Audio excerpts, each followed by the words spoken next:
బ్రహ్మమానస పుత్రుడు అయిన దక్ష ప్రజాపతి కుమార్తె ఉమాదేవిని శివుడు వివాహమాడి కైలాసమున సుఖముగా ఉంటున్న కాలమది. ఆ కాలంలో ఒకసారి లోకశాంతి కోసం ప్రయాగలో సప్తఋషులు జరుపుతున్న సత్రయాగమునకు బ్రహ్మ, విష్ణు, మహేశ్వరులు వీచేశారు. యాగము సాగుతున్నది. ఆ తరుణంలో దక్షుడు అక్కడికి రాగా బ్రహ్మ, విష్ణువులతో సహా 50 మంది అతడిని సమాదరించారు. అయితే నిర్వికార నిరంజనుడైన శివుడు నిర్లిప్తంగా ఉండిపోయాడు. అంతమంది అతనిని గౌరవిస్తే తన కుమార్తెను పెళ్లాడి తన అల్లుడై ఉండి తనని ఏమాత్రం లక్ష్య పెట్టని శివుడి మీద దక్షునికి ఆగ్రహం పెళ్ళుబీకింది. శంకర, యావత్తు లోకము నాకు జేజేలు పలుకుతుంటే నీకు పిల్లనిచ్చిన మామనని, పూజ్యుడనని తెలిసి కూడా నన్ను గౌరవించక నలుగురిలో నన్ను అవమానించిన నీ దూతత్వమునకు ఇదే నా శాపం. నేటి నుండి యజ్ఞయాగాదుల్లో నీకు ఆవిర్భాగము లభించకుండుగాక అని శపించాడు దక్షుడు. శివుడు స్పందించలేదు. కాని అతని వాహనమైన నందీశ్వరుడు ఆగ్రహంతో ఊగిపోతూ, లోకారాజ్యుడైన శివుడినే శపించిన ఈ దక్షుని ముఖము మేషముఖము అయిపోవుగాక అని శపించాడు. దక్షుడు మరింత రెచ్చిపోతూ, నంది, శివునితో పాటు నీవును యజ్ఞావిర్భాగం అందుకునే అర్హత కోల్పోయేదోగాక అని ప్రతిశాపం ఇచ్చాడు. నంది కూడా రెచ్చిపోతూ, ఓరి, మీ బ్రాహ్మణులు శూద్రులకు పురోహితులై దాన ధర్మములు పట్టెదురుగాక, దారిద్ర్య దుఃఖబాధలు పొంది బ్రహ్మరాక్షసులవుదురుగాక అంటూ బ్రాహ్మణ జాతినంతటినీ శపించాడు.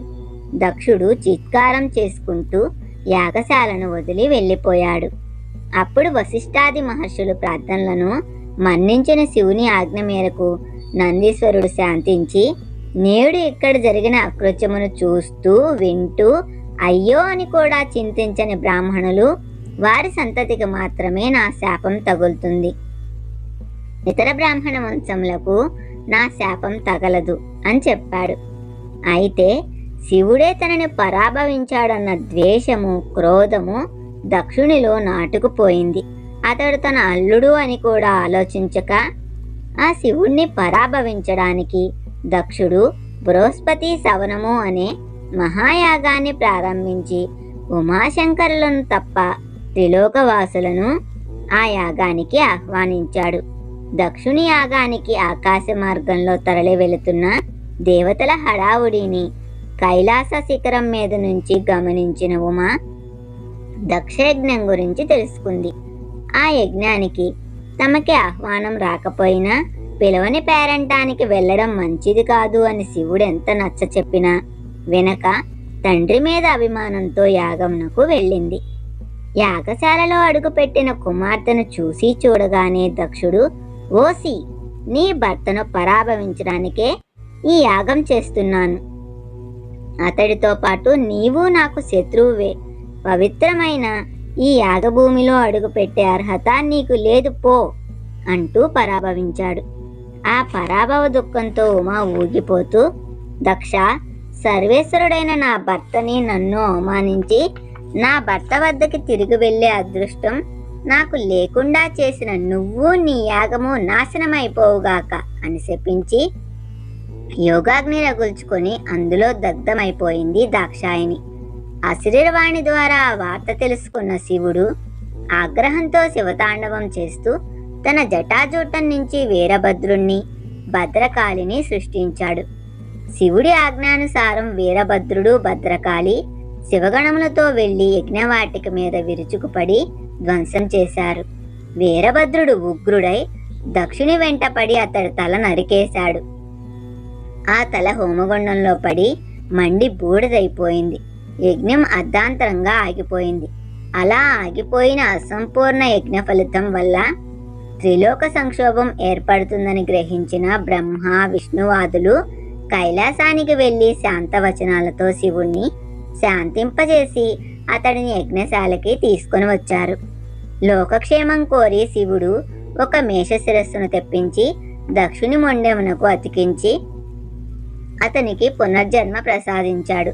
దక్షుడు పశ్చాత్తాపంతో శివుడికి క్షమాపణలు చెప్పుకొని యజ్ఞాన్ని పూర్తి గావించి ఆవిర్భాగాన్ని శివునికి భక్తితో సమర్పించాడు. అనంతరం శివుడు యోగాగ్నిలో దగ్ధమైపోయిన సతీదేవి చిత్కళా శరీరాన్ని లేపి భుజాన ధరించి ఆమె వియోగ దుఃఖ భారాన్ని భరించలేక వివసుడై ఉన్మత్తుని వలె లోకమంతా తిరగసాగాడు. లయకారకుడైన శివుడు ఆ స్థితిలో నుంచి బయటపడకపోతే సృష్టి స్థితి లయములకు విఘాతం ఏర్పడుతుందని గ్రహించిన విష్ణువు ఆ శివుణ్ణి నీడలా అనుసరిస్తూ ధనుర్బాణాలతో సతీదేవి శరీరాంగాలను వరుసగా ఖండించసాగాడు. అలా ఖండించబడ్డ ఒక్కొక్క శరీరాంగము ఒక్కొక్క ప్రదేశంలో పడింది. ఆ విధంగా ఆ మోహభ్రాంతి తీరడంతో శివుడు కైలాసమునకు చేరి మరలా యోగదీక్షలో నిమగ్నుడయ్యాడు. విష్ణువు చేత ఖండించబడ్డ సతీదేవి శరీర అవయవాలు పడిన చోట్ల శక్తిపీఠాలుగా వేశాయి. ఆ శక్తిపీఠాల్లో స్వయంగా ఆ అమ్మవారే కొలువు తీరి వివిధ రూపాల్లో వివిధ నామాలతో విరాజిల్లుతూ ఉంది.